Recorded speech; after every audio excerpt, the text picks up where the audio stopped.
এই গল্প একটি অসহায় মায়ের, যিনি জীবন যুদ্ধে বেঁচে থাকার জন্য লড়াই করছেন। গ্রামের এক কোণে ছোট্ট এক কুঁড়ে ঘরে বাস করেন মালতী এবং তার ছেলে রবি। মা, আজ কি আমরা একটু ভালো খাবার খেতে পারবো? হ্যাঁ বাবা, আমি চেষ্টা করব। মালতীর স্বামী শহরে কাজ করতে গিয়ে আর ফেরেনি।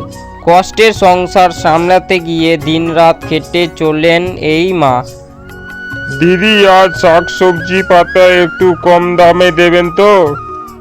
ভাই, আমি খুব কষ্ট করে এটা ফলিয়েছি, একটু ভালো দাম দিন। মাসের শেষে সংসার চালানো কঠিন হয়ে যায়। এই মা নিজে না খেয়ে ছেলেকে খাওয়ানোর চেষ্টা করেন। রবি, তোমার পড়া তৈরি আছে তো? জি স্যার, কিন্তু বইটা ছিঁড়ে গেছে। রবির পড়াশোনার খরচ মেটানোর মায়ের জন্য কঠিন হয়ে যায়, কিন্তু তিনি চান তার ছেলে পড়াশোনা করে ভালো মানুষ হয়ে উঠুক। ভগবান, আমি কিভাবে আমার ছেলেকে ভালো রাখতে পারবো? একজন মা কখনোই হাল ছাড়েন না।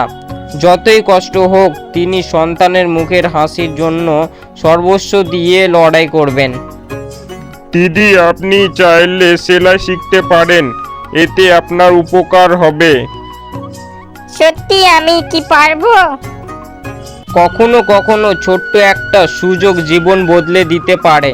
মালতীও সেই সুযোগ কাজে লাগানোর সিদ্ধান্ত নিলেন। আপনি ভালোই শিখছেন, আরো কিছুদিন চর্চা করুন।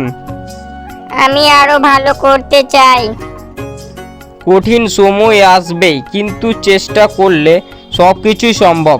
মালতীর কঠোর পরিশ্রম তাকে এক নতুন পথ দেখালো। দিদি, আপনার বানানো জামা খুব সুন্দর হয়।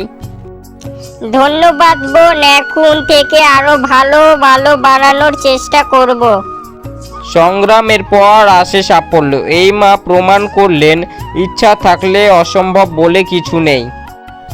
মা, তুমি সেরা। এখন আমি ভালোভাবে পড়াশোনা করতে পারবো। হ্যাঁ বাবা, তুমি অনেক বড় হবে। মায়ের ভালোবাসা পৃথিবীর সবচেয়ে শক্তিশালী জিনিস। এটা সব বাধা পেরিয়ে গিয়ে সন্তানকে এগিয়ে নিয়ে যায়। মা, আমরা কি এখন সুখে থাকবো? হ্যাঁ বাবা, আমরা নতুন সূর্যের আলো এগিয়ে নিয়ে যাব। এই গল্প শুধু মালতীর নয়, হাজারো সংগ্রামী মায়ের গল্প, যারা প্রতিদিন নতুন আশা নিয়ে বেঁচে থাকেন।